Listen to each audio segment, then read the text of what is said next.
Hey everyone, it's Patty Burgess here doing Death Differently, one of your Death Chicks, and I have Misty Lynn of Bittersweet Blessing, the other Death Chicks, the other Death Chick, and so we are the Death Chicks. We're thrilled that you're here. This is our last show in the series, second series, and it seems like this series has had an afterlife theme, and that continues to kind of take us out for a 2-week hiatus, and then we'll be back again with all things death, dying, grief, and loss. And that's what we do here at the Death Chicks, is that we bring all perspectives. As a matter of fact, it's interesting. I had a conversation with a viewer last week who made an interesting point, and I wanted to share that this is a show about perspectives, about ideas, about belief systems, though they may or may not resonate with myself, with Misty, or us as the Death Chicks. And what's great about that is that this show does not have one particular bent. What we are is offering up a lot of information, a lot of perspectives in the death space, everything around death, dying, grief, and loss. One of the things that we do like to do here, though, is, as we say in our tagline, we are not making light of death, but we are making death lighter, more approachable, and something that we can all talk about, since we're all going to do it. We're not getting out of this gig alive. So in keeping with my conversation with this gentleman who was very interested in our show, but wanted to make sure that we're offering perspectives here, that whether or not Misty or I, or both of us personally, agree with a particular guest, we 100% support their work and support their voice out there in the community. And it kind of reminds me of a scenario I had actually with somebody at church who had made an assumption about how I thought politically. And what was interesting is that when I shared with him that, pretty much we were opposed 100% to what each other believed. I didn't believe the way he did. He didn't believe the way I did. But the thing that I wanted to make sure that he understood was that I was 100% in support of him having those beliefs and him putting those beliefs out there and expressing them. And that's what we do here, express all beliefs. So I like to look at it like the buffet line, I guess you could say, is that you see a buffet, you take a little bit of this, you kind of ignore that, but whatever it is, you just enjoy the experience. And that's what we are, enjoying the experience here at Death Chicks. We're glad to have you, thrilled you're here, and we're going to have a great show today.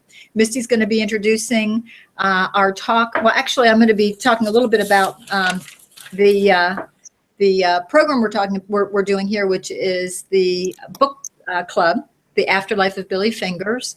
And Misty, why don't you share a little bit about, kind of an overview of the book, and then I'll kind of start us off on some comments and thoughts. We also have put a link into the comment stream on the event page. So what we'd like you to do is grab that link, come on in as a guest. You can be right in there talking with Misty and I. You'll be on screen. And you don't have to get dressed, I promise. Most of us are usually in our pajamas from waist down by the time we're doing this. So feel free to come on and talk with us and just share your thoughts. We love to gab about this kind of thing. Alrighty, thanks for the intro, Patty. So I can't see you right now, Patty, and I just messaged our guest and asked if everyone could see Patty. And Barbara, thanks for responding, Barbara. She says, no, we can't see her. So Patty, maybe play around with your camera, play around with your settings, and we'll try to get your pretty face up here. So I'm not sure what's going on there, but we could hear you fine. You're coming in loud and clear. Yeah. So, what I may do is maybe jump out and jump back in. Yeah. So take it away, kiddo. Back in a little bit. I'm going to try that. How's that? Okay, very good. Sound very good. Okay. So the Afterlife of Billy Fingers is, here it is, I'll just show you. There it is. It's a book by Annie Kagan. And Annie Kagan is from New York City. She's a chiropractor, pretty normal woman.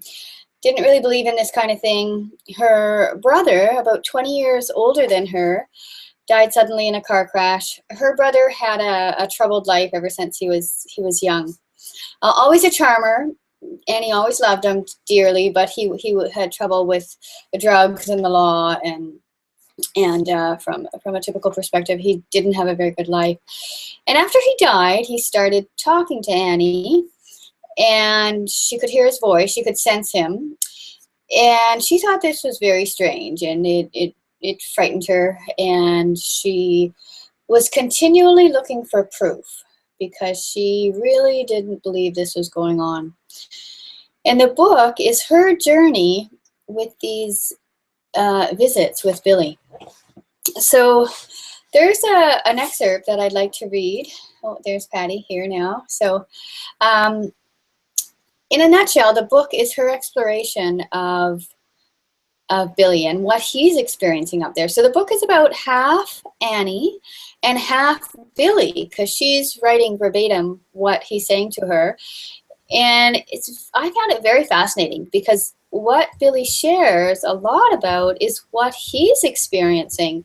And their conversation goes on for a good number of months. So you really get to see what Billy experienced when he first crosses over, and then how his journey on the other side progresses.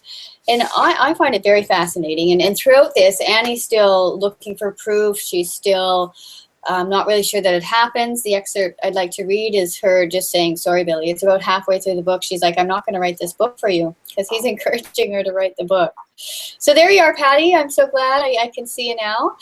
Before I jump into this, Patty was going to share just how the idea of the afterlife is something that we don't know about. We can't see it. More and more stories are coming that are opening the world up to this. But for many people, it's still a bit of a taboo subject to talk about. It's woo-woo. It's all these things. So, Patty, you want to share a little bit about your understanding of the history of this? Absolutely. You know what's so interesting? First of all, I love that Raymond Moody was the author of the foreword to this. He wrote the foreword. And if any of you know about Raymond Moody, he's one of the foremost researchers on the afterlife. Lots of evidence out there of the afterlife, lots of scientific evidence, some of it created at the Monroe Institute in Virginia. Raymond Moody has been involved in a lot of it. I find it really fascinating that in 1975, his book, Life After Life, was published, and I was a sophomore in college at the book, totally fascinated. And then 40 years later, putting that down and going on a completely different path, here I am. So it's almost like I caught up with what's happening out there now, kind of in a mass consciousness way. You know, in his foreword, he talks about how the afterlife actually has its roots in a study of it, and the interest in it have its roots in Greek philosophy and history. And one of the Greek gods by the name of Aethylades, I believe, is the name, which is someone who was called a walker between the worlds. Really was that person, and though this was mythological, all of this philosophy was out there well back in, let's say, around 600 BC. And much of the messaging that would take place with these people who were purported to go out between the worlds from the physical to the non-physical was really about bringing back messages, and carried the same sort of messages that we're seeing a lot more of today. So we're starting to hear a lot more of near-death experiences.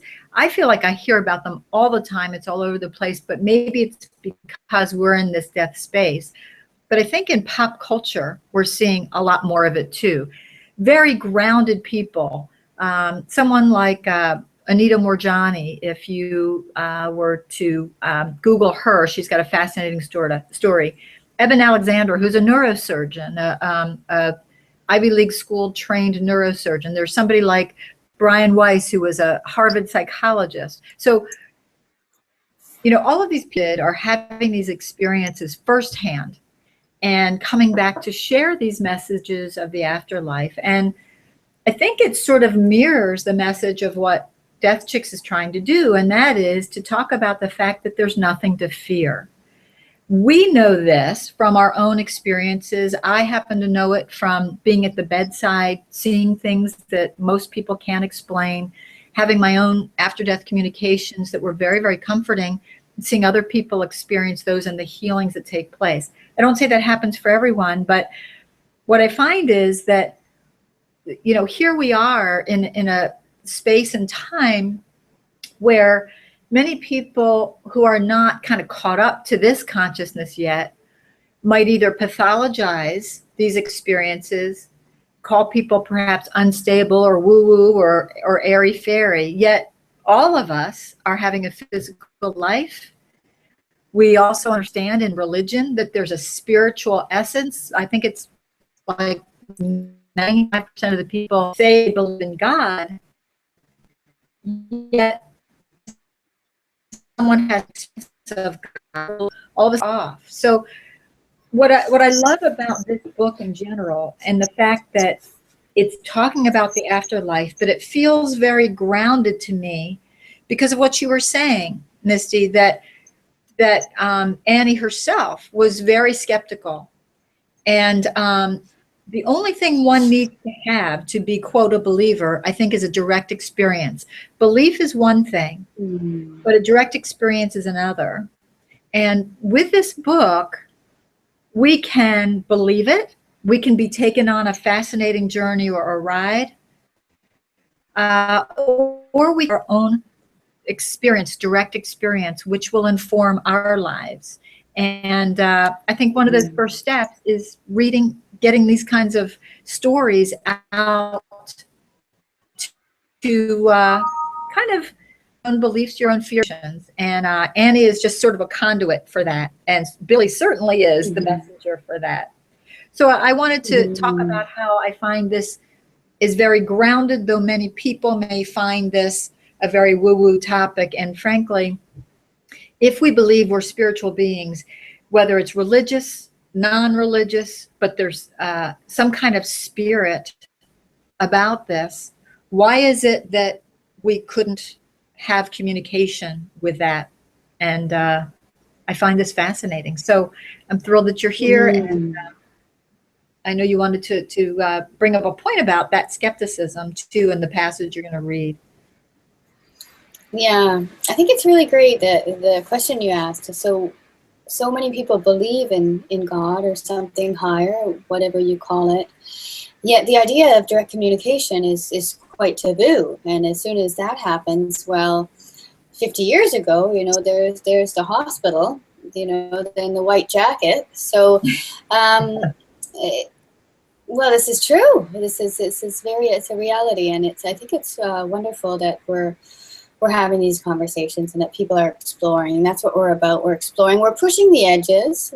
Patty and I doing the show. We're stepping out of our comfort zone, and in a way, we're asking ours too, just to explore. Because when we're exploring, when we're risking, when we're opening our mind to new things, this is when we can really feel alive. This is when we start to tingle, we start to feel uncertain, we start to surrender a little bit to the unknown and trust that maybe there is a world beyond the world we have going on in our heads every day. And one of my favorite quotes is, "Joy lives at the edge." And for me personally, when I am walking the path and taking risks on a daily basis, however little or big those may be, this is when I'm feeling really alive. So, and I think for Annie, it was a very big risk to write this book. And I'm gonna read this passage. It's about 3.5 pages. I'll probably stop and then we'll take breaks. And I see Barbara's here. Hi, Barbara, Leslie, and Heidi and Mark. So while I'm reading, please feel free to jump on in. Patty's posted the link, and we'll see if we can get into some nice meaty discussion about this. So this chapter, it's chapter 16, called The Blue-White Sphere. And it's Annie talking. She says, "I knew Billy could no longer speak to me directly since he started becoming the universe. I had to focus on the blue light that appeared above my bed in the mornings, or I couldn't hear him. It was like a cosmic radio. To hear the broadcast, I had to tune in. I decided to ignore the light, at least until I figured out what to do next. So I love this because Billy's explaining to her while he's on the other side that, Annie, I'm becoming the universe, and you may not be able to hear me quite as clearly because the way of communicating as a human being, I'm drifting away from that and becoming the universe, as we all are the universe and have the universe in us. And Dr. Jean Houston, who's one of my favorite teachers, and she teaches one of the founders of the Human Potential Movement, she speaks to this as well, that we are the universe is inside of us. So these are very big concepts, but I was quite pleased to see that Billy also is talking about this. So Annie goes on, and she's skeptical. She's not really sure. She's just saying it as it comes. She says, for days I pretended not to see the light above my bed. Then one afternoon I walked out my front door and was shocked to see Billy above me, a pale transparent figure floating like a cumulus cloud in the sky. He wore a white robe and was reading a large book that he held open in his hands, a book with a red leather cover just like the red notebook he had given me. Was my imagination creating cartoons, or was Billy using his new body to get my attention? And who was giving him permission to do this? It's a little bit indignant that her bad boy brother is doing this to her. So whatever it was, ignoring Billy was no longer an option. The next morning, when I saw the blue light, I tuned in. And then Billy starts to talk to her. So Patty, do you have any comments, or should I continue? I find it interesting too, you know, about how Billy appeared, and you know, we never know, and we question.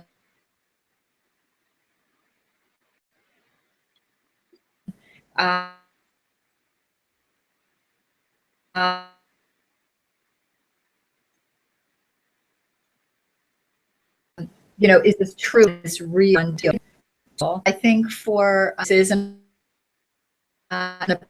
of us,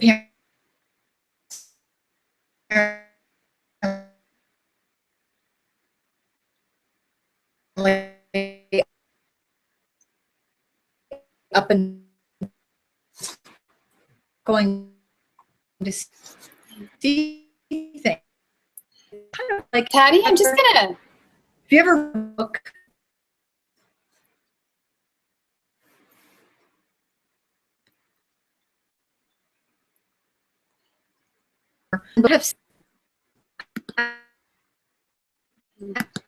Yeah, Patty, you're breaking up a bit. And I'm just wondering if other people are experiencing this. I hope not. I only caught a few words here and there.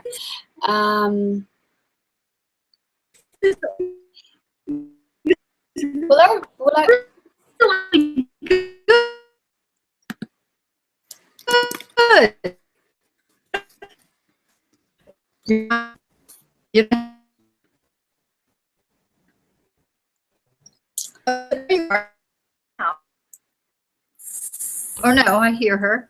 Are you there?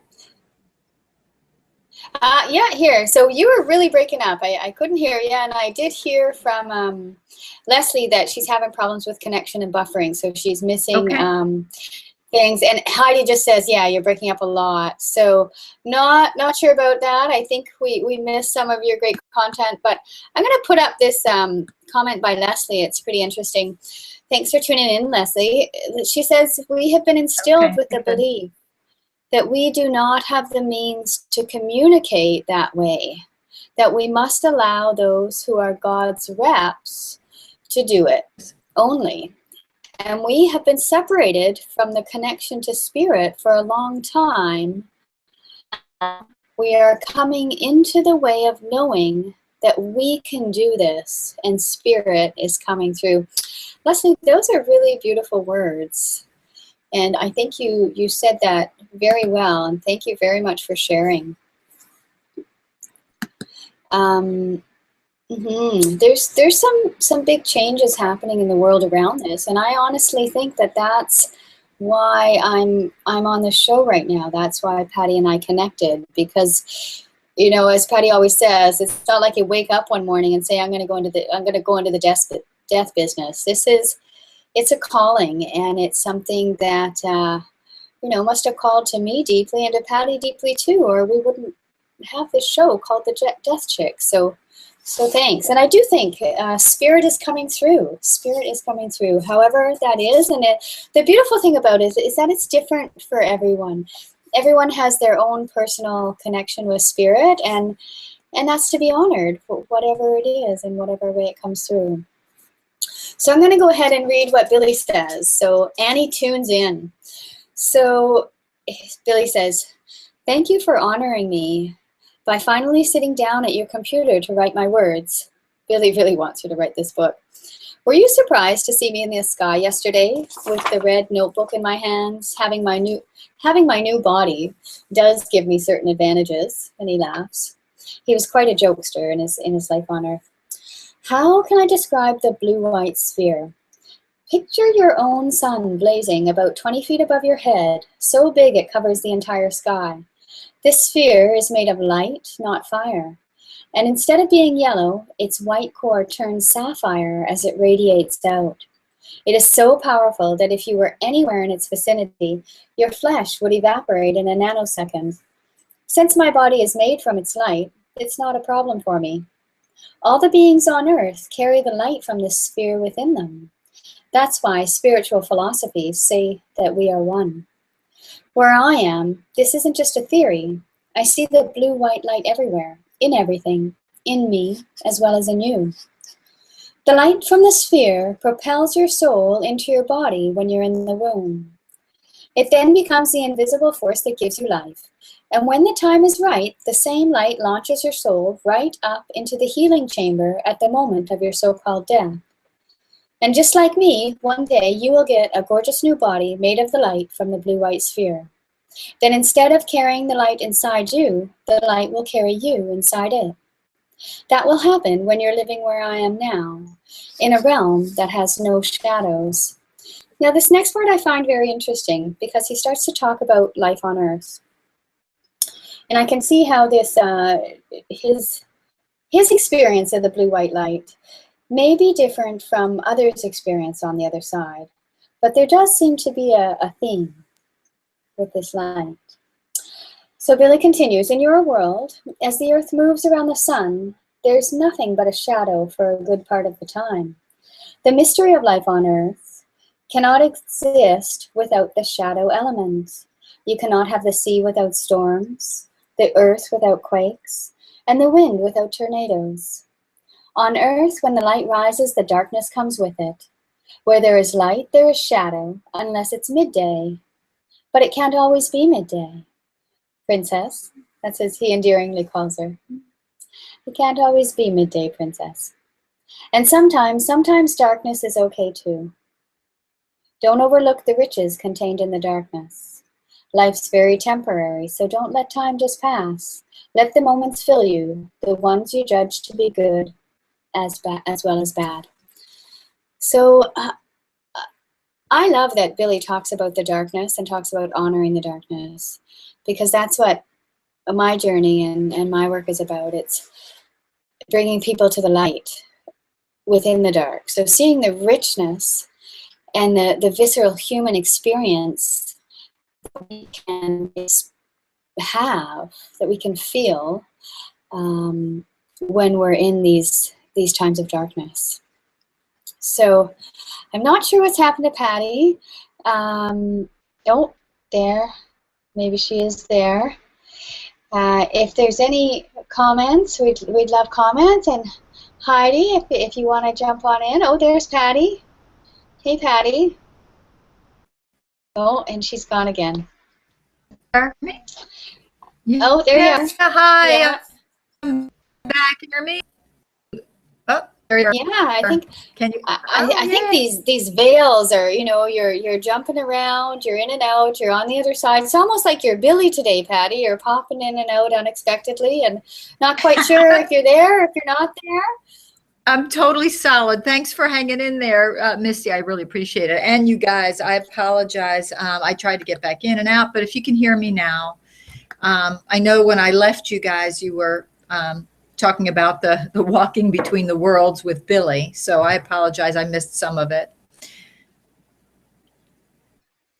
Yeah. So Heidi was saying now my video is gone too. So that we got some Google Gremlins on the show with us. We welcome the Gremlins, and sometimes that's just part of life. Things can't always roll the way we want it to roll. And to be honest, Patty, when I said, Patty, let's do this Google thing, it's a Hangout on Air, it's very cool. And Patty was a bit reluctant, and we knew there was going to be glitches, but we both decided that the glitches are part of it because they really keep it real. Right.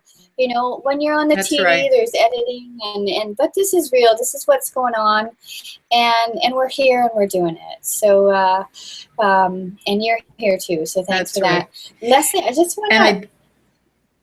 I was going to say, I bet the communication from the afterlife can be a little sketchy too, and you're trying to hear and get every other word maybe, or kind of get the feeling. So, you know, we're just really personifying what we're talking about here. And thanks for hanging in. Yeah, it's totally true. Oh, hey, Heidi's with us. That's great. Hey, Heidi.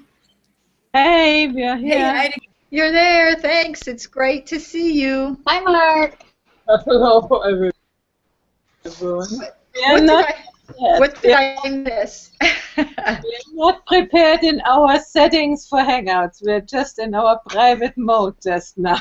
Yeah. We're hanging out on the sofa, drinking wine and eating peanuts. Yeah. Oh, that's so nice. It's not our wine time yet.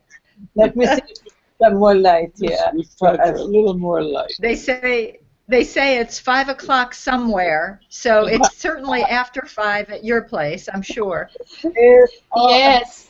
That's 9. And where better to have a glass of wine than in Italy? Is that correct or what? Look, we can speak better to Italy than, well, you and I were talking. We're actually on 2 separate oceans, Misty and I. I'm at the Jersey Shore, but I promise you where I am is nothing like the show, The Jersey Shore. Please know that. So I'm looking out my window at an ocean. Misty's looking out at her window. Maybe it's all that ionic activity difficulty, but welcome, you guys. No. Prost. We are saying Prost to. Oh, you hear? I'm empty. Oh my goodness. We are saying Prost to your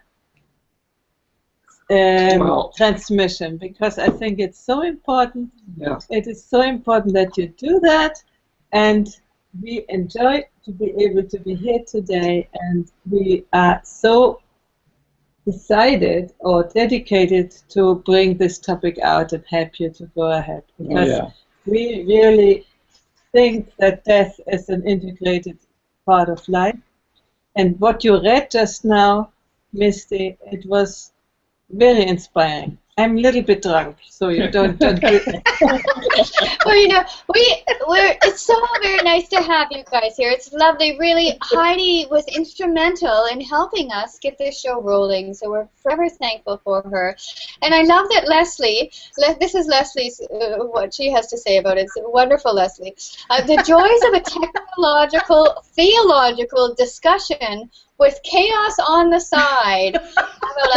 But yeah, this is what it's about, you guys. If you think it's all pretty and goes perfect, you know, that's not really life. And life is kind of messy, and we have the bumps, and we enjoy them, and we laugh about them, and we keep going. And yeah, it's fun.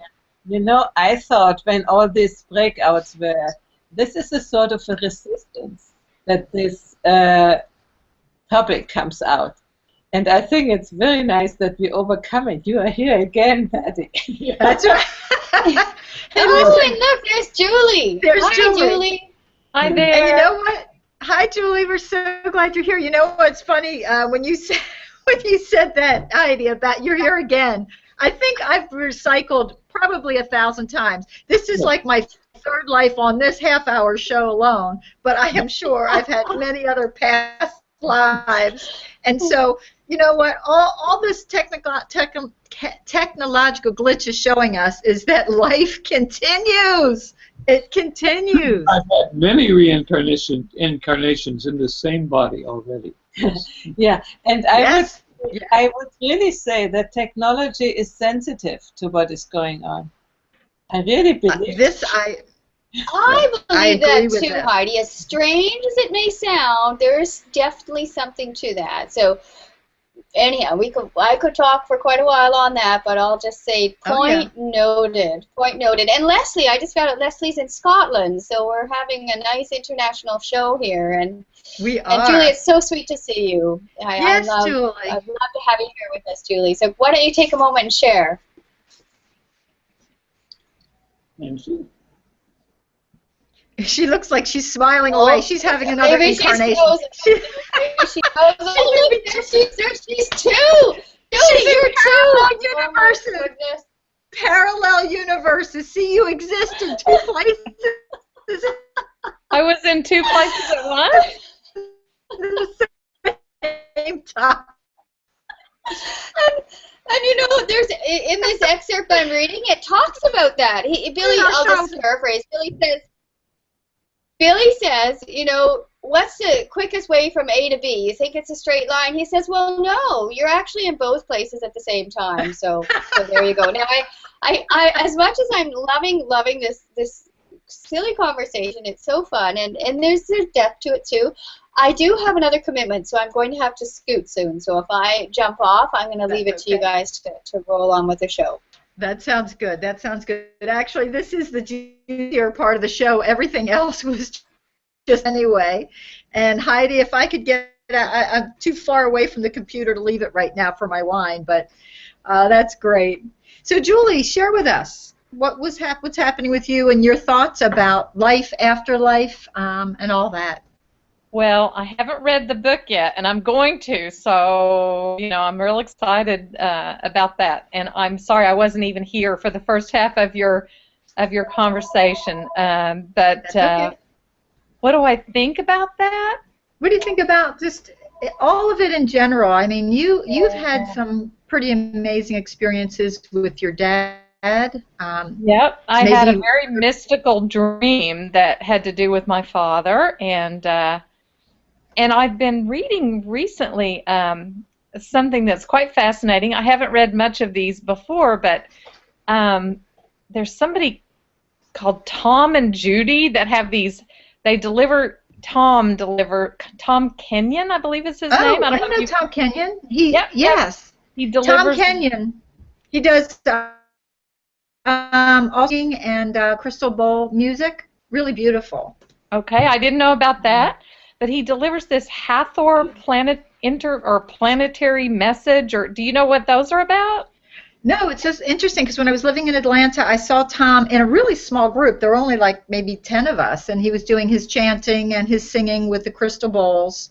No messages came through. Maybe that's different, but it could be a different person. And anyway, I'll send you some of the information. So I just happened to happen on this recent email from him. I'm on some interesting email lists. Yeah, me too. Yeah, and I often don't read many of them because there's just too many. So I did read this one. I was just, you know how you just feel drawn to something. So I read this one, and it was so interesting, and it was the message that he transmits, downloads, or whatever. This particular one had to do with the different dimensions, and he talked about when you pass or die, when you die from this earthly self, you get to have choices. So this was the message he was delivering. You get to choose. You can go to, let's call it door number A, door number B, or door number C. Like Monty Python, you know? Yeah, but it was very interesting because if you went to door, and you get to choose, you know? So you went to door number A, and I'm just going to paraphrase this awfully succinctly. Door number A, you kind of got to do what you did before. So in other words, you get to be back in this, I think they call this most of the time, referring to this as the third dimension. Mm-hmm. So you get to be back in this third dimension and, you know, trying on whatever it is in this earthly plane that you want to do. You get to choose. And let's say door number B then was, oh my gosh, can't remember what that one was. Okay, here was door number. This, I'm sorry, I must not have liked B a whole lot. Here's what C was, though, was quite fascinating to me because it seemed to resonate with the, oh, I know what B was. B was kind of like, no, I don't. I'm not going to say it poorly. I'm just not even going to go there. Door number C. I'm sorry. I'm a little scattered. That's fine. Door number C was so exciting because it reminded me of my mystical dream where I experienced that my father had come and taken me on this wonderful trip. And what door number C was, you were not encumbered by time or space. You could be anywhere, anytime, from any perspective, and that's what, if you chose C, you were just free to roam. However you wanted to define that. And it's all, again, it all came back to what you wanted to experience.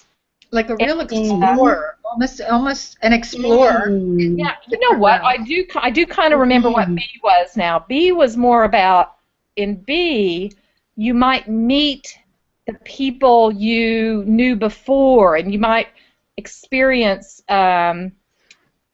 like meeting the Christ, meeting Jesus Christ, or meeting whoever it is that you related to in the way of, let's say, dead ancestors, or in the way of important people who have been in the human plane before, and you wanted to now meet up with them. That's who you would meet if you went through B. Like, you get to do that if you want to do that. Anyway, I just found it fascinating. This message was just delightful. Anyway, so that's I don't know. You asked what I think about. Thank you. I'm wide open to thinking about all of it. It doesn't matter to me. We can try it all on. And I've heard that before, that it's really a unique experience, and that everyone kind of experiences it almost as if it's what they wanted it to be. I'm going to have to scoot soon. I was going to. I was going to comment on that. We don't want you to go, but we know you have to go. I was going to comment on that. I do have to go. I understand. I think about that, what I find interesting is that it begs the question, there is no one truth. And yet, it's so interesting, my being married to a Presbyterian minister, we have our differences in opinion. By mist, we'll see in a bit, and then we can finish up here. But I find it so interesting because I certainly do have different beliefs than my husband. His are very traditionally Christian. And I thank God that he's the type of person that, though he may not embrace my beliefs, he certainly, allows, not as if someone could allow, but allows that to be and to exist. And so we really respect each other's path. But it was so interesting. I was listening to a quick 10 minutes, it's an 11-minute, in fact I could probably post it, with Alan Cohen, if you've ever heard of him. And when you talk about being able to pick, in some traditions you don't get to pick, and like in Unity there is a way, the way, and that works for so many people, and that's terrific. So I remember having a discussion with my own husband before we were married, and I was saying how I really believe that there are a multitude of truths. And, some people who are very grounded in black and white and the here and now have a really hard time with, if it's this way, it cannot be this way. And as far as I'm concerned, science has proven, and our show has proven, Julie was in two places at one time. So why can we not hold two truths that seem so significantly different? And one of the best things that I heard from Alan Cohen today, it was interesting, and I don't mean at all to offend anybody about traditional religion, But the people who have been bludgeoned, and there are people that have been bludgeoned by traditional religion, there are people who have been shamed for their beliefs, for who they are.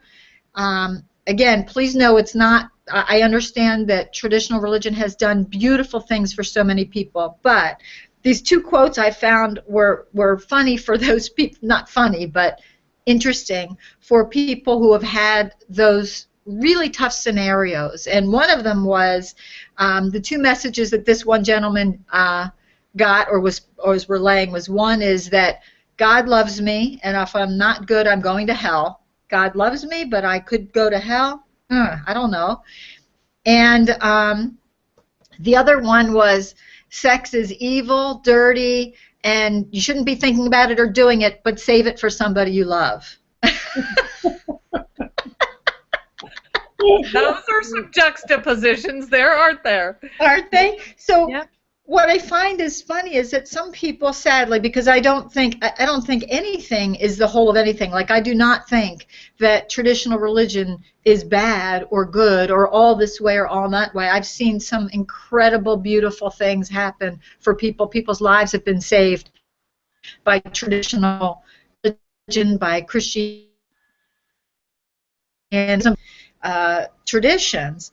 But it's when that bludgeoning comes in, and that that place of where there is no other way. And that's why a long way to get back around to what you shared, Julie, is that choices are there. They're here now, and they're in the afterlife. My God, how much better does that? Patty, can we go in here? Because we are evolutionarists and integralists. And traditional religion. Yes. They are we lost. Go ahead. Of our development, they are very important in some stage in where we grow. And when we have out this stage, the traditional religions don't work for us anymore. We have to, as you said before, we have a choice now. Before we didn't, but it's our personal development where we go through. And it's nothing wrong with traditional religions. They are good to get people out of the egocentric, selfish, egotistical stage. Very, very good. But when have outgrown that, you cannot stay there anymore. It's just not possible. You can't go back, can you? No, you cannot. You have another way of beliefs or of spirituality, and this is okay. Yeah. And if you try to go back to traditional religions, at least they need to transform into a higher state, let's say, of development. And there are moments now when the traditional churches begin to develop, Fortunately. Yeah. Well, it's a little hard. I think we're breaking up a little bit. Can you hear me okay? Yes. Mm-hmm. Oh, okay, good. Go ahead. Mark, did you have something to say? Well, I was going to say that, we get past these traditional stages at some point, or many of us do. It's optional. It's not required. But if we do get past them, it's not a matter of leaving them behind, or forget about them, or disparaging them, because we've been there and we understand that it helped us. It got us to where we are, so that we can appreciate things in a different way now. And so we transcend, but we also include. We reach up and we reach down, both. Yes. And that's the beauty. We're also not seeing you we're seeing you on the little picture, but we're not seeing you, at least I'm not. Julie, do you see them when they're speaking? I do. Okay. I didn't see you before in the big picture, but now I do. Okay. I am a big picture kind of gal, I gotta say. No, I see you. I see you well. That the watchers outside see us in the big pictures. It's kind of scary to think what they're seeing, isn't it? You guys look very chill. What time is it in Italy? It's almost 10 o'clock. 9:45. Oh, totally time. Yes, you also look very chilled and very relaxed. And look, the bottle is The it's bottle is almost gone. empty. I Almost. noticed my- that glass of wine back there. Oh, yeah, we're a little bit out of normal consciousness, let's say.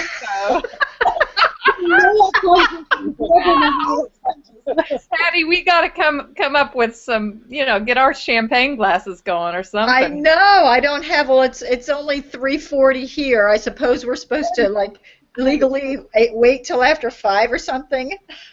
Well, not necessarily. Look, we're not confined by space nor time.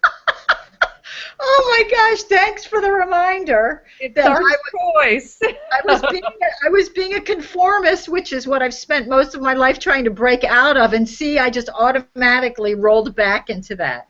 There you go. You know what I see, Patty? You are not. You are out of conformism because you can see. You can see what your husband is still in. So that's you can see it only when you are out. Yes, and it is interesting because I never came from that and then went out, and I think that's why they say, the God or God or the universe has really an infinite sense of humor, because I grew up in a household that was pretty much not connected to religion at all. I mean, they were it just because, my parents were, and we went to Catholic school, not Catholic school, but to catechism. My mom was very concerned about the war. She was a conscientious objector, so we went to Quaker meeting, which that's a connection with Julie and I. So, and then we had Jewish friends and Iranian friends, and it was like this big smorgasbord. It was just so wonderful. It wasn't a particular way of thinking. So when I met my husband at my high school, 30th high school reunion, of course it would be like, high school. It wasn't like I met him, I would have never met him in a church setting. And so when I asked him, what he did after 30 years, and he said he'd been a Presbyterian minister, I was like, whoa. And I could tell that we were attracted. And that would have been the last thing on my list. Now, I was really interested in somebody with a spiritual path. In fact, I did make a list. I made a man list. I had all those things on there, and I had spiritual path in big block letters, and next thing you know, this guy shows up who's really on one, just not the one I thought. Yeah. To be grounded and come back into traditional religion. So your going out can be more effective.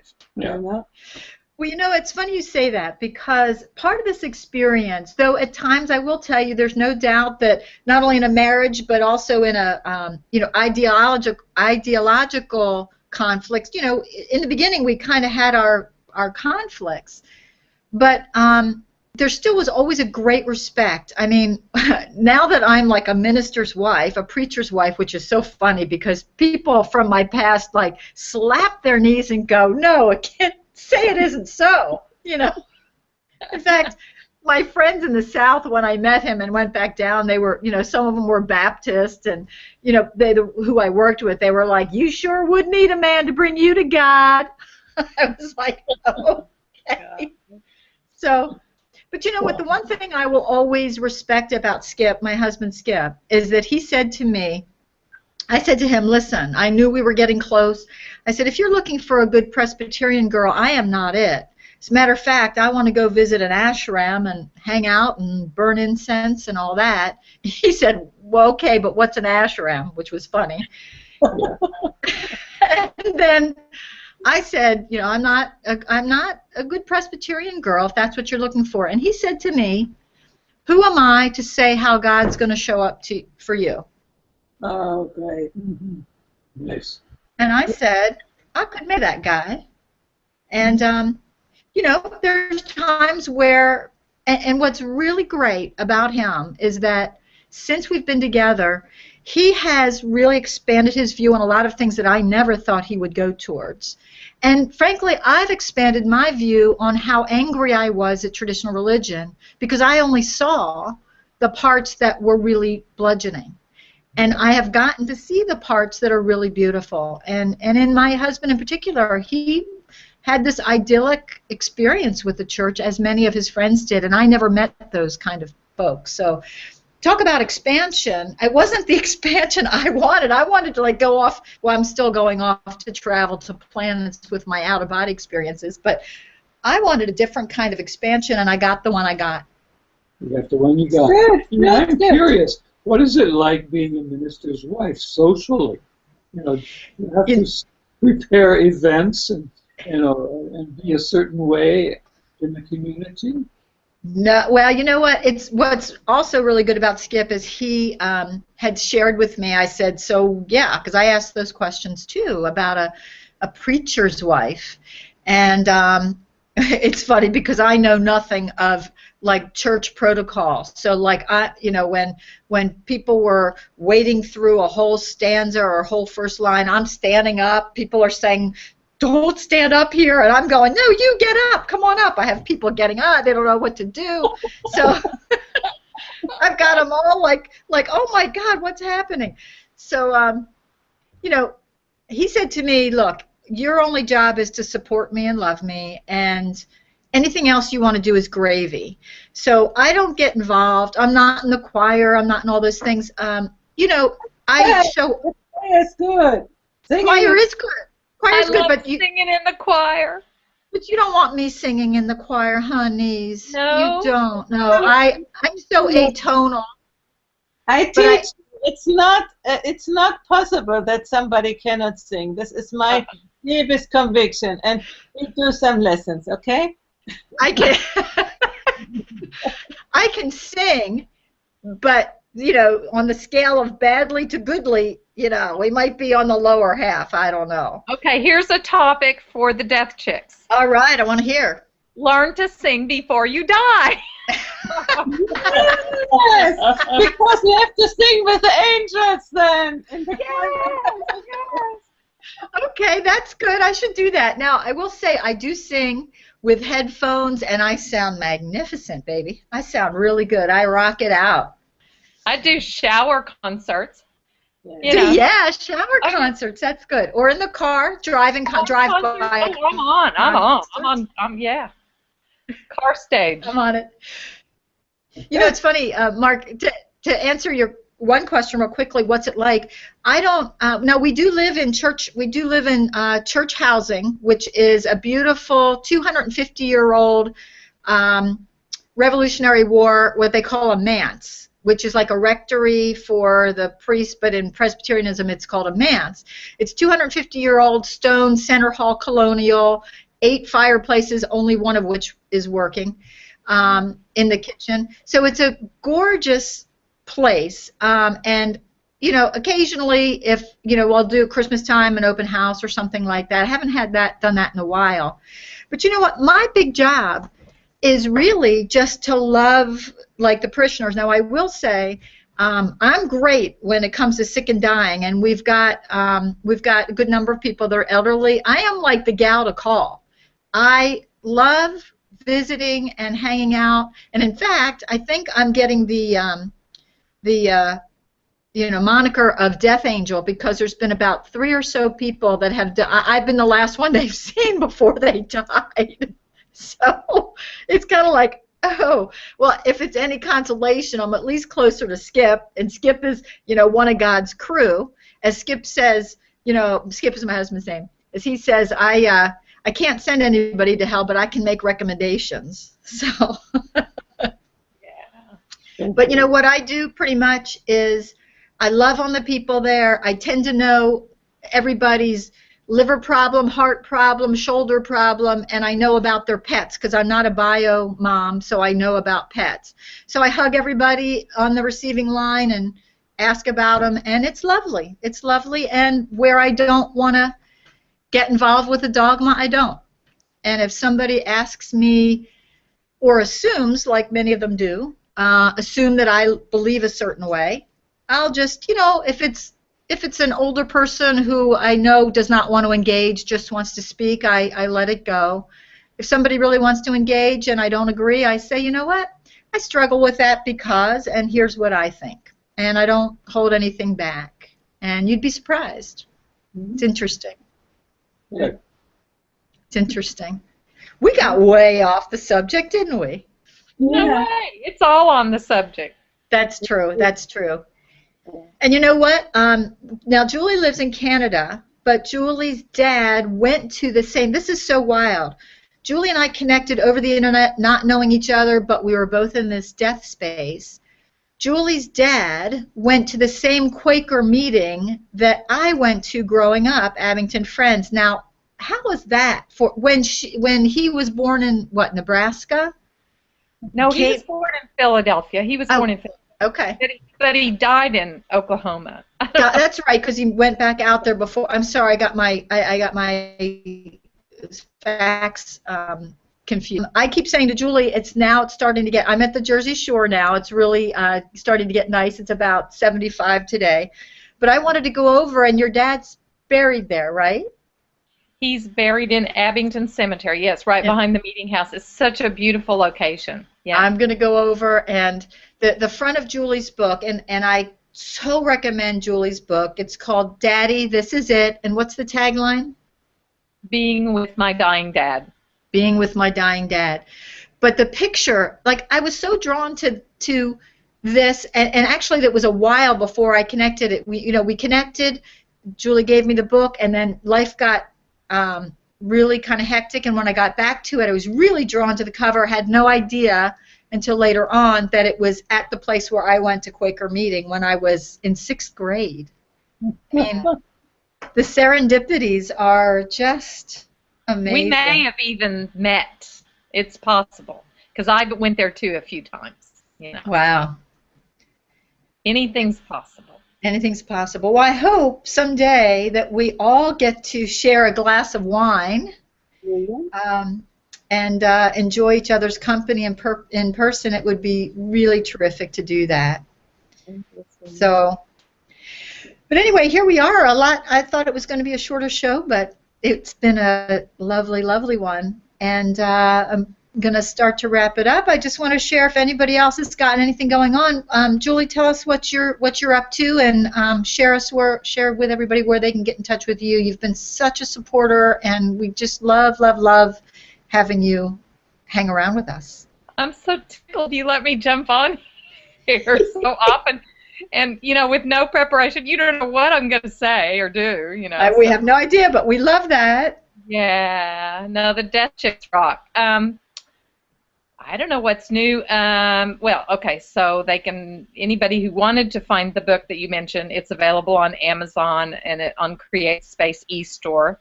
And Victoria Brewster and I are still working diligently on the book that we're compiling, which is a book of many, many varied perspectives on death, dying, and the end of life. That's and we great. Hope for it. We were hoping for late spring. It'll be probably fall before that is released. It's called Journey's End. Journey's End. And people have been so generous with providing their perspectives and their resources, and that's one of our challenges, is how to properly compile all of that in such a way that it really honors our goals and the combined very generous efforts of all the people who have contributed. I'm so touched by the many different stories that we're sharing there, and so that's part of what's been happening for me. It's beautiful spring weather finally in Toronto. I can celebrate that. Yay! And life is good. I don't have much more to share. I still haven't read the book, but one of my daughters and I plan to read it together, like chapter by chapter. And we're going to do our own little book club around that, because she thought it was a great book to read too. So, but we haven't started yet. We're holding off till we can do it together. That's all right. Well, nobody, there's no requirement. We just want people to jump on, and we're thrilled that you did. So, yeah. And your book again is Daddy, This Is It. I'm also thrilled to be a part of your Journey's End. Yes. It's wonderful, because that's actually how I got started in this. Was a dear friend of mine was given an end-stage diagnosis, and I was with her every day from diagnosis to death, and I followed that very, very painful and beautiful story of her death to the very end. And a little aside note, it's been since '99 when she died, and just last year, her youngest son, who was only 9 at the time, got in touch with me. And he got in touch with me to ask about my perspectives on his mother. He is now in medical school in Augusta, Georgia, and plans on working with people at end of life, very much because of his mother's experience. So, you know, I got to see him as a 9-year-old, and then all these years later, this little guy who was just a curly-headed blonde thing who I wept for because of, you know, this loss of his mother. And gosh, here he is, engaged, doing beautiful things, and I'm so excited. And maybe at some point I'll have him on. He's really quite articulate, a young guy feeling very connected to death. Is that cool or what? That is amazing. And I just want to say that so many of the stories, particularly of professionals who support those at the end of life, had similarly inspirational moments, whether it was a very personal loss in their own life, or, you know, it generally was something that they were involved in and inspired by in some way, and that's why they do what they do now. Yes, yes. So, you know, for us to think that we're just this physical body, that something else isn't happening to offer our inspirations, to offer this this lovely reaching out beyond what we can see, what we can feel, what we can touch in these 3 dimensions. It's amazing to me, and life is so much richer when we open to that, is it not? Indeed. Yeah, it really is. And so Heidi and Mark, you look so lovely and chilled out. What are you guys up to with the Wisdom Factory? Yeah, we are. First I wanted to say that we both have the experience with dying. Mm-hmm. My mother, my father, and an ex-partner for me who I accompanied to death, and he his daughter. So I don't know if you would want to talk about. That was just 2 years ago. Oh. She died of breast cancer at age 32. It was very difficult to absorb that reality. I bet it was. At her beautiful young age, you know, and it propelled me to learn more and to come to some deeper understanding of what this process is all about. And I'm very grateful for that. A year ago, this month, my mother died 3 weeks after reaching 100 years old. You've got some longevity on your side, huh? Yeah, I'm counting on 30 more years. Thank you. Okay. and she died in very different circumstances, with a good deal of dementia, but a dementia that really made sense in her life, because finally, after eating shit all her life, she could tell other people to go to hell. And when a 100-year-old lady tells you to go to hell, you think, okay, I might just do that. So she was a very sweet lady. I got to know her for a short while, and I really liked her, and I admired her for what all she has done in her life, and that by dementia she has found a sort of liberty. Yeah, to be. Wow. Yes. Wow. Interesting. She broke the bonds of this lifelong role that she played as a wife, as daughter, as wife, and mother. And 5 sons. 5 sons. Wow, I'd want to get off that roller coaster too. 5 sons. Wow, so you know what's so interesting you say that about liberation. I really tend to agree. I watched my mother-in-law, who died actually December 3rd of this past year, the same day that my mother died, 3 years earlier. I'd like to believe that Millie and Dagmar, my mom, are up there just kind of dancing around. And I really see for Millie, my mother-in-law, there was some liberation.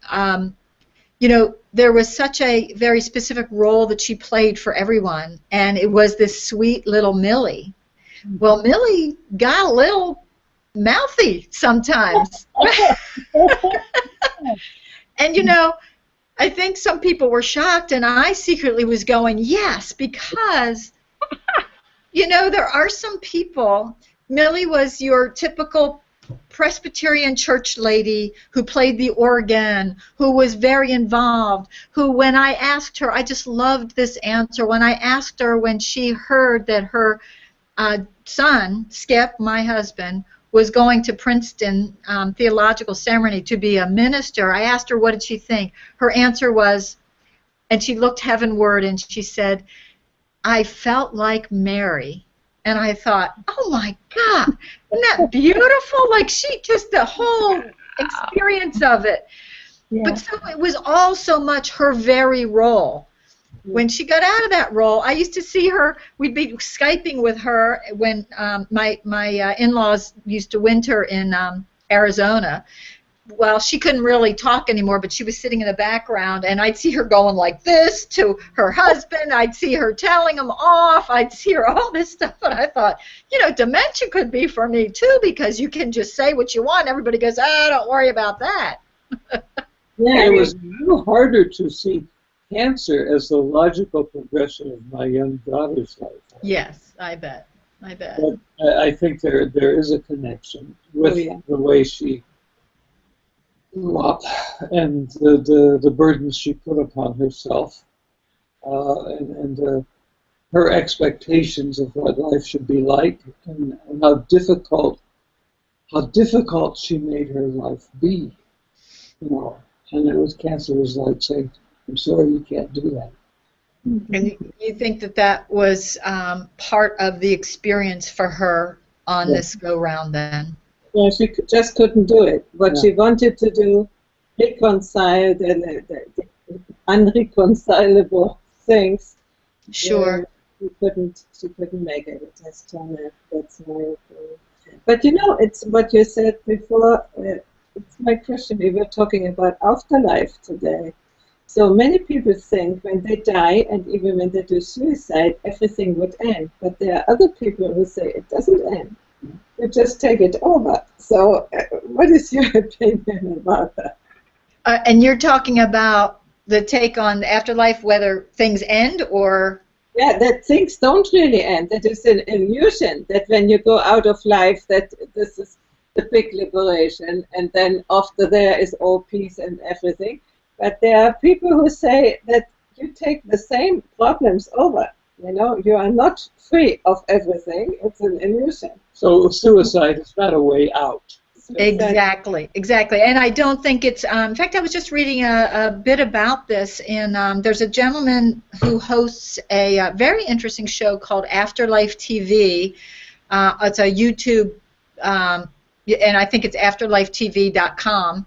His name is Bob Olson, and he used to be an investigator, like a private investigator, and he switched over from investigating, you know, alive people's lives to the afterlife. And so he tries to get a lot of evidence, and he has a lot of really great guests on. That's his show. And he also wrote a book, and I was reading his section on suicide. And it's, you know, and it's not a way out for the reasons people think. A lot of people think that it's not a way out because you'll be punished for it.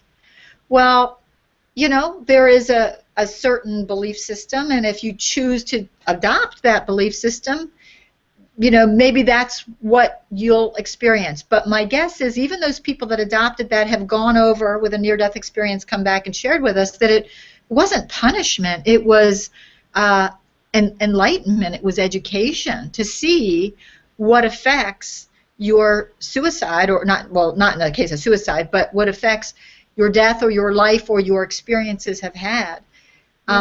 This gentleman was writing about the fact that no, it's it's not a way out. It certainly is probably a way to get recycled quicker and more until until you figure out, again, if you believe that or not. But it doesn't matter whether we believe it.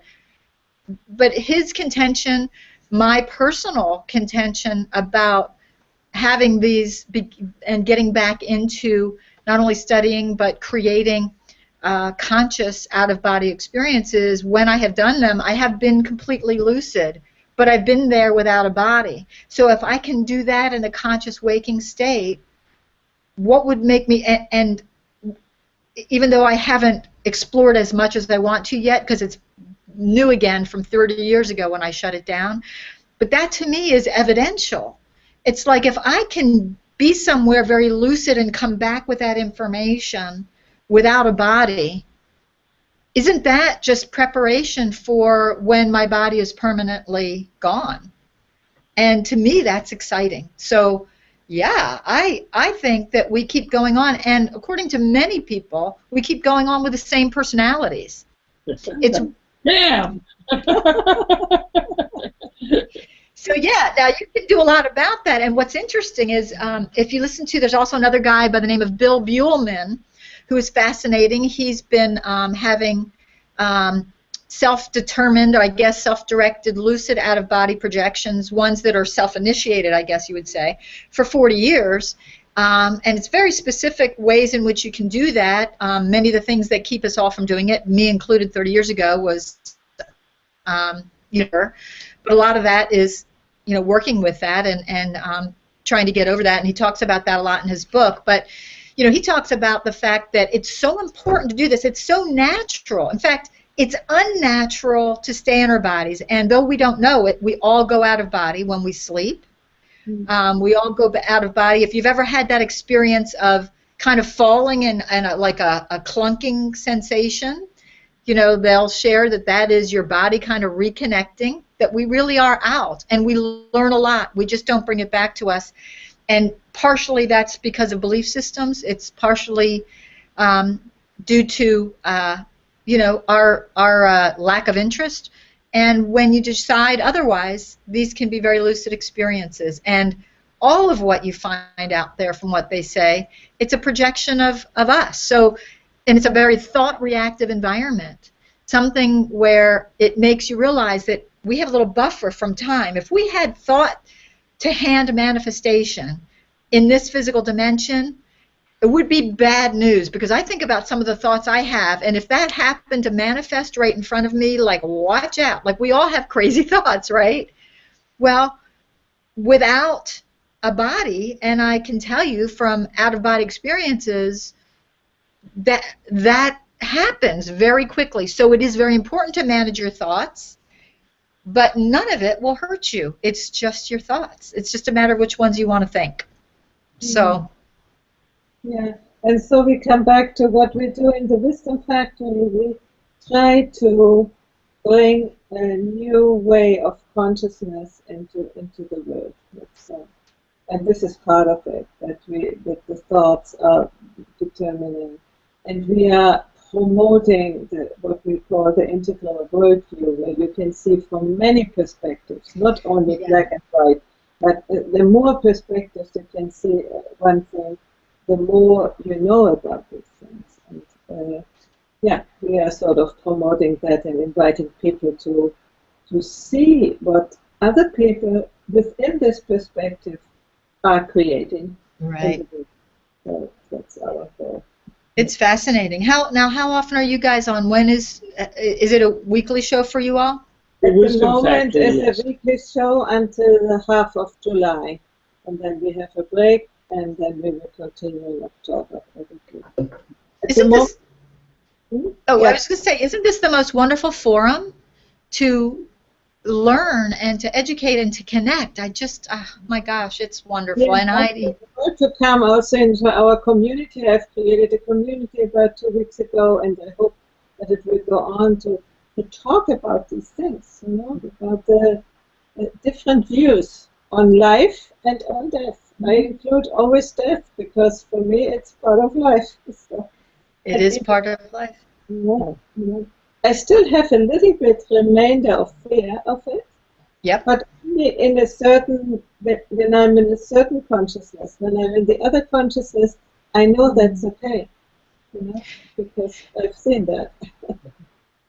I too have that fear, and I think one of the ways in which I'm conquering that fear is by doing this show, by doing the work I do. Mm. It so draws me that that the fear is something that I hate to use the word tolerate, I will accept, because the topic is so fascinating. You know, when I've sat bedside with people dying, and you know, they say you've seen one death, you've seen one death. I mean, they're all different. Some are what you might consider a good death. Some are maybe not so good, and there may be, you know, families at odds.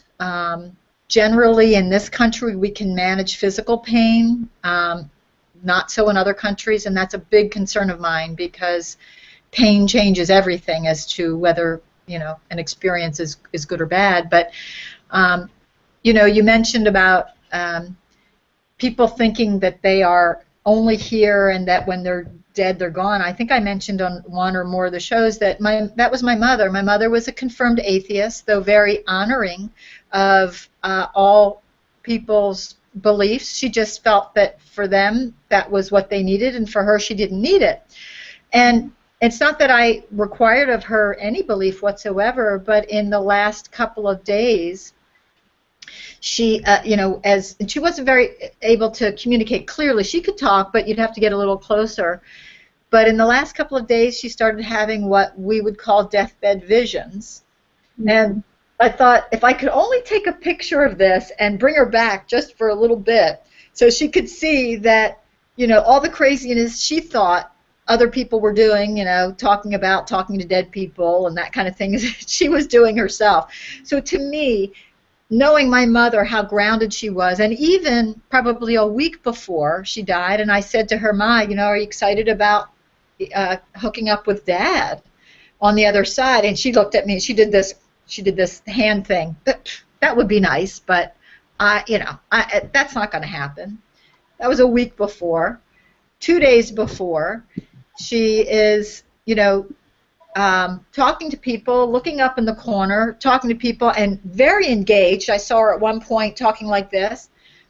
And then she comes back to me at one point, and I think I mentioned that she said, where are we? And I knew, you know, the address of the place. So I said, we're on Earth, Mom, we're on Earth. And she was like, oh, okay. So she got it. And you know, it was so interesting. She had said to me, she said, I see a stadium. I said, a stadium? And she said, yeah, there's like a lot of people and they're betting, like really penny ante stuff, like they're betting like $1.39, 99 cents. And I thought to myself, my mother was into like culture and the arts. If there's a baseball game she's going to go to after she dies, this is going to be the weirdest ass thing I've ever seen, because like, who wants a stadium if you want like an opera playing, right? Mm-hmm. So it ends up that she sees the stadium, and I said, Ma, you're a bookie, tell us what the numbers are, like get back to us so we can get these numbers. She laughed. I also have seen doors or windows. When people are on their deathbed, they talk about doors opening or windows opening, and usually when it's kind of open all the way is when they're going through. It's like a tunnel. My mother said she sees a window. She's looking out a window, and I said to her, Mom, how far is it open? And she went like this, like I saw it like about a third of the way. She went like this much. And you know, this is my mother, who was as grounded in like this physical reality as anybody I've ever known, and she's telling me about windows and there's a stadium and people are betting. I believe they were betting on when she was coming over. Kind of like, what the heck?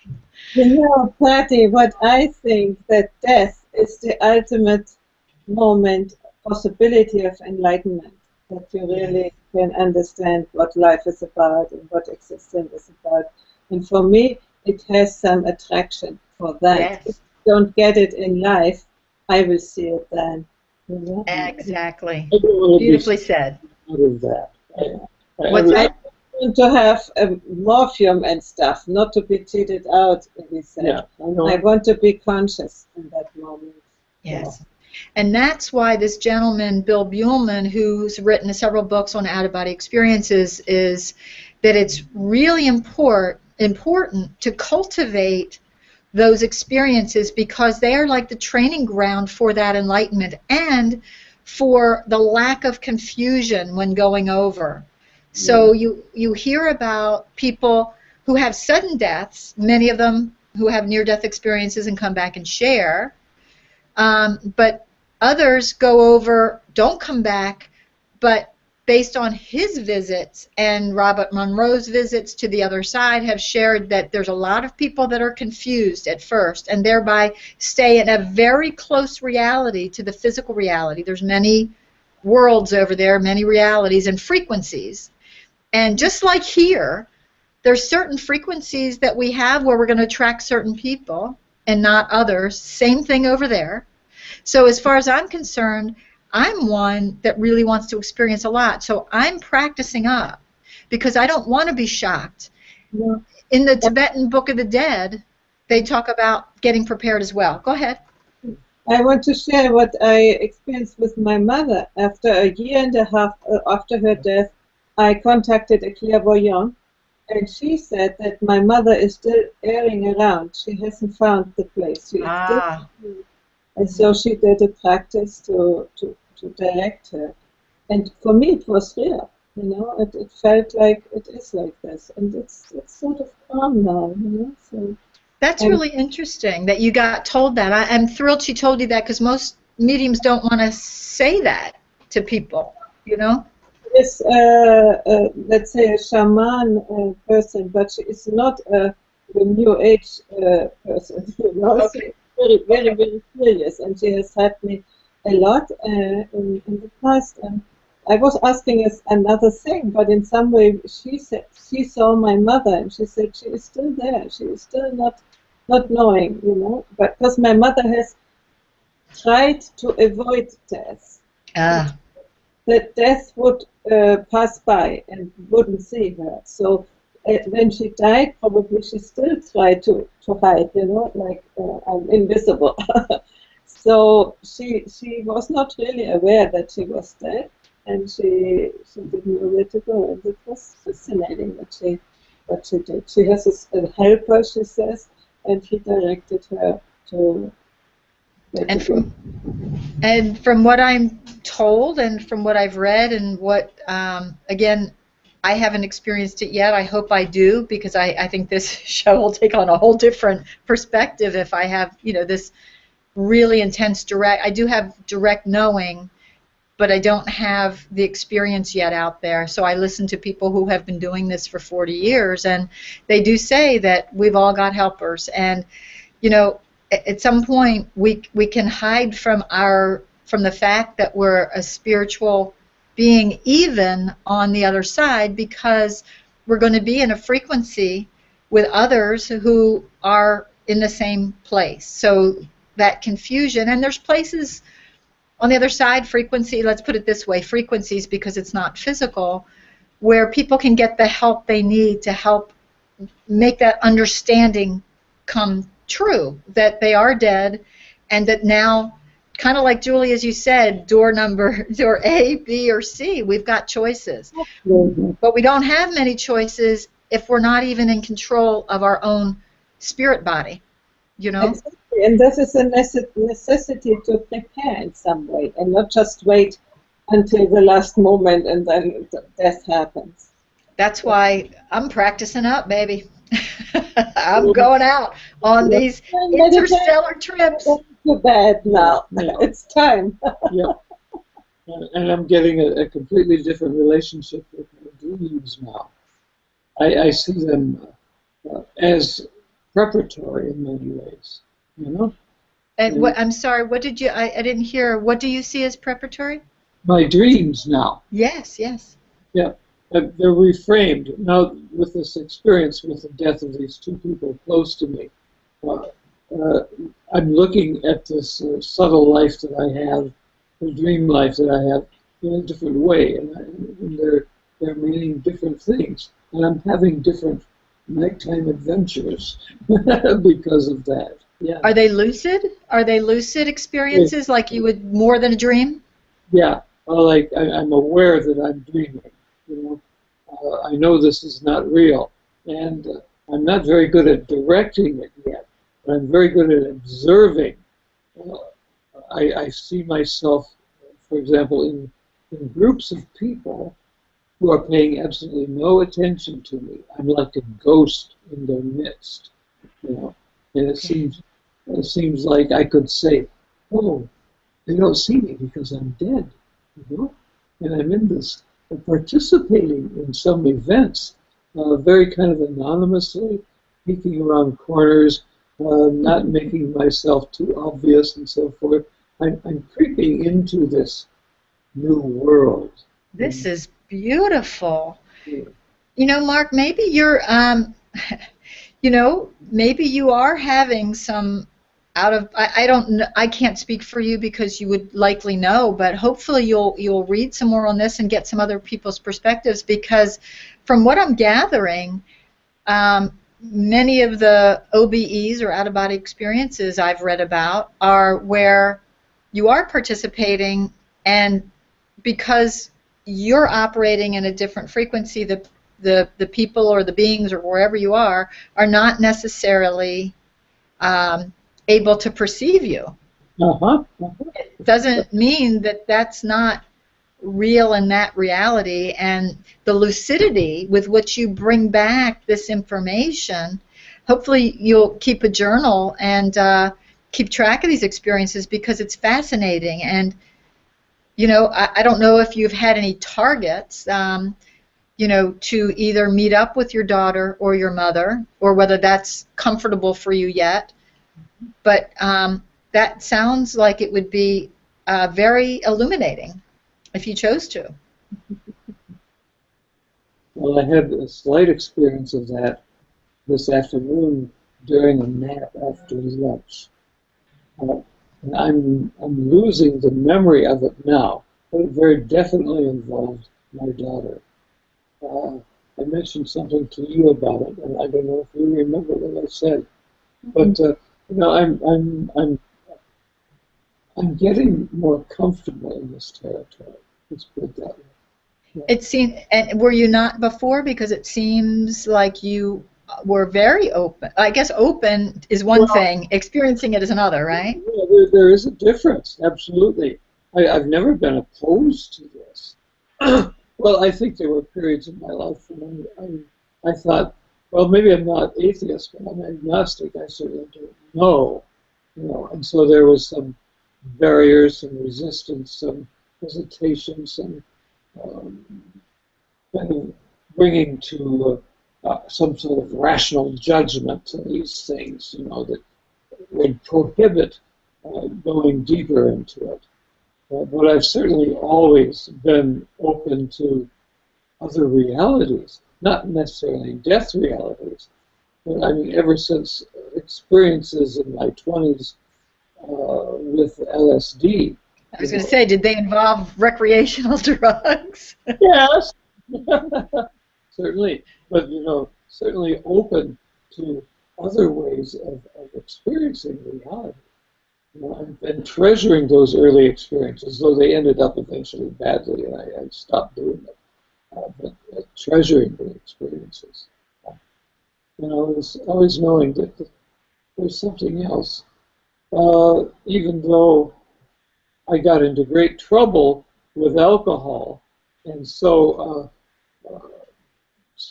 35 years ago stopped drinking. Well, no, 37 years ago. I was sober for 35. Okay. And during that period, I had a very traditional religious experience. And frankly, it was really necessary because I was out of control. And, Sure. and having a religious... AA is a very traditional society. You know? And, but it's a beautiful opportunity. The 12-step community, it saves lives. yeah, absolutely. It's traditional, but I don't feel it's religious, though. Well, you're not given any great direction in any way. Everything is tolerated. But the structure of AA itself and the community that self-generates within AA is very traditional in its values. Yes. And I needed that discipline because I was raising a family then. You know? I needed to go to work every day, become a responsible work-a-daddy, you know? And that was part of your daughter's problem also, no? In some way. Anyway. Well, That sounds like another topic for another day. But you know what, you guys, I have loved this. We planned a half hour for this, and of course I was out for most of it because I was being interfered in the ethers. So obviously, you know, but I so appreciate. What's that? You got your hour in now. Yeah, we're good now. I don't know what happened there. I guess we were supposed to have this chat, were we not? I think so. I think it's lovely. And I know, Mark, at one point you had talked about I had brought up the topic of neuroplasticity, which I think is amazing. I think there's a lot to that. I don't know if you had looked into Dr. Joe Dispenza's work, but that might be an interesting topic for another day. How malleable our brains are to accept some other possibilities, and you know, fascinating to me because you know, many people that I was brought up by and in my life, and certainly in my life now in traditional scenarios, the belief systems are so hardened that you know, to change could be tough, but it is possible. That's what I love about neuroplasticity. Yeah. It is possible, and it's also really an adventure. It is. Not always the best of times. It could be the worst of times. Well, I was going to say interesting, yes. No, it's not good and no bad. It's interesting. It's interesting, yes. That's right. It's not just neuroplasticity, not just the brain. It's the whole body itself has got abilities that Absolutely. we're not aware of, that we've never considered. They're just not part of the cultural DNA that we have inherited. And we have brains in our stomachs. We have brains in our heart. Yes. We have these fluids running through our bodies that we think are just sort of grease for our joints and so forth, but they're not. They're avenues of communication and intelligence. Absolutely. An amazing guidance system this body is. You know, there have been doctors, cardiologists who have written about, you know, a heart attack is not just a heart attack, it's an attack of the heart. Yeah. You know, we talk about Joe Dispenza's work is, he's a fascinating speaker and he has workshops. His work is about how, you're right, the body is a brain, and the body is also the one many times controlling. We think we're thinking our own thoughts, but the body has become so conditioned by this cascade of hormones put out by an original thought. The solidification of that is the thinking the thought over and over again, to the point where, I mean, how many times have you dialed a number you didn't even remember you did, or you've driven a stretch of road you didn't even know you did? All the things that our body can do, which is why it's so difficult to change, but not impossible, because when we go to change, like losing weight, right now I'm on an eating healthier and a diet kind of thing. And I know that my body screams out, but it's not really, like so many people see that as, oh, I'm not supposed to do this, I feel terrible, I better go back to my old way of eating, and I've used that excuse for French fries, I can't tell you how many times. But I will say, it's getting our bodies to think differently about what we're doing and making that the habit, making that the new cascade of hormones. And you know, it's hard but doable and very, very interesting. And he does a lot of workshops on that kind of thing. So, you know, maybe one day we could have him on too. It'd be very cool. Yeah. All right, guys. Well, we have burned up the Google Waves. We've used up our free time, more than we probably deserve, but that's what I love about Google. Free and everywhere. We're in Canada, we're in Italy, we're at the Jersey Shore. That doesn't sound as good as Canada and Italy, but... Does to me. Does to me. Oh, yes, because you know the Jersey Shore. Yeah, I've been there. So I thank you guys from the bottom of my heart. I know if Misty were here, she would have loved this conversation. And it is... On YouTube. She can find it on YouTube, and she can comment. What the heck? All right. Wonderful, Patty. Wonderful evening we had here on our sofa. I know. I am full. I'm full service. I come into your living room in Italy and yours in Canada. So, all right, guys. Now, Death Chicks is off for 2 weeks, so I know you'll miss us terribly, but we'll come back to talk about death, dying, grief, and loss, and all those delicious things. For some, they don't sound so delicious, but maybe we can affect that and allow people to reframe, as Mark said, to reframe and have a different experience. So, Julie, thank you so much. Thank you for having me. Thanks for being here. We loved it. And you guys enjoy the rest of your bottle, and we will talk soon. Okay. Take care. Bye-bye, everybody. Yeah. Bye. Yeah.